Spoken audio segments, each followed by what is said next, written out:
একটা গ্রামে আটকাই গেছিলাম, ওইখান থেকে কিভাবে উদ্ধার হয়েছি সেটা নিয়ে থাকছে আজকের ব্লগ। তো একদম স্কিপ না করে পুরো ভিডিওটা দেখেন। তো ঘুম থেকে উঠে আজকে রওনা দিয়ে দিলাম মেরাজের বোনের বাড়ির উদ্দেশ্যে, যেখানে যাওয়ার পথে আমাদের সাথে জয়েন হয়েছিল মিস্টার দুর্জয় আর তার কাজিন। ভাই, গ্রামের মধ্যে বাইক দিয়ে ঘোরার যে মজা, সেই মজার কোথাও নাই। এত সুন্দর গাছপালায় ঘেরা রাস্তা, এত সুন্দর অক্সিজেন, কি বলবো, কি শান্তি।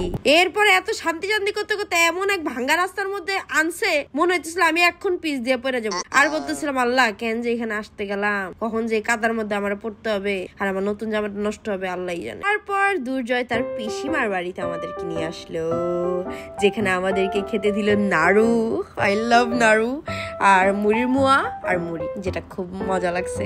আর আমি পার্সেল করে বাসায় নিয়ে আসছি। তারপরে এই যে এখানে আমাদের নতুন টিনের বাড়ি নির্মাণ হচ্ছিল, ওইটার কিছু ক্লিপ।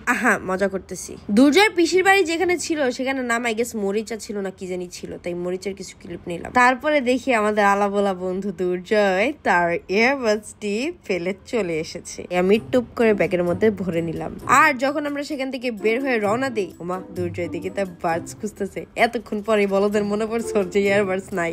তারপর আর কি, বেচারার প্রতি মায়া হইলো, তাই বললাম থাক দিয়ে দেই, আর কষ্ট দিয়ে কি লাভ। তারপর ইয়ারবাডসটা পেয়ে সে যে কি হ্যাপি সেটা তো বলার বাইরে। তার হাসি দেখি আপনারা বুঝতে পারছেন, বেচারা। দেন আমরা ওইখান থেকে যখন বেরোই দেখি সামনে একটা মেলা। আপনারা জানেন আশেপাশে পুজো হচ্ছে, তাই মেলা বসাটা স্বাভাবিক।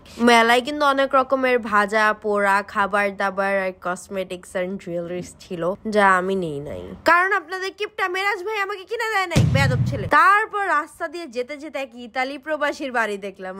কি সুন্দর। মাঝে মাঝে তো মন চায় আমরাও ইতালিকে এরকম বাড়ি বানাই। তারপর আর কি, এই সে ইনসিডেন্ট যেখানে কাদার মধ্যে আমাদের দুইজনের বাইক আটকা পড়ে গেছিল, যেখান থেকে বের হইতে গিয়ে আমরা সবাই কাদায় গোসল করেছি, কাদা টাদা মেখে একদম অবস্থা খারাপ। আর এখানে আপনাদের তেরে নামের সস্তা সালমান খান খুব কষ্টে তার বাইকটি কাদার থেকে উদ্ধার করতে পারলো, নাইলে কাদা তো আজকে মনে হয় না আমাদের যাইতে দিত, যে আসছিস কেন বৈশা থাক। তারপর এত কুতাকুতি করার পরে আপনাদের পছন্দের দুর্জয় মন্ডল রাস্তার চিপায় কি যেন করতে গেছিল। তারপরে সে এমন লাজুক হাসি দিয়ে আসছিল, মনে হয় সে কি না কি করে এসেছে, আল্লাহ।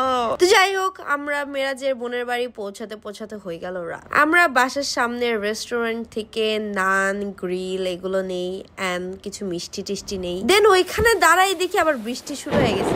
মানে বাসায় ঢুকতে এত বাধা, উফ কি যে বলবো। তো আমার ননাসের বাসায় পৌঁছানোর পরে আমরা যে দুপুরের খাবার মানে আমাদের ব্রেকফাস্ট আমরা রাতে বেলা করি। তারপর তো ভাই অত্যাধিক ঘুম আসতেছিল, বাট কি করার, রাত হওয়ার আগেই তো আমাদের বাসায় ফিরতে হবে। তো আর কি, ঘুমকে না বলে আমরা আবার রওনা দিই ঢাকার উদ্দেশ্যে। তারপর আর কি আমাদের ফটফটিয়া দিয়ে টুং করতে করতে বাসায় এসে লেট খায় পড়ি। হায় বাসায় এসে দেখি আমাদের উপরে কাক টাট্টি করে দিছে। টাট্টি মানে হাগু, এটা কোনো কথা? ছি ছি ছি, শেষ পর্যন্ত এটা হওয়া বাকি ছিল। তো কাকের হাগু নিয়ে আমরা আজকে বিদায় নিতেছি আপনাদের থেকে। তো সবাই ফলো করবেন tales of Miraj and Labiba Facebook পেজে। কাক যাও একটা দিছে, তাও চকলেট ফ্লেভার।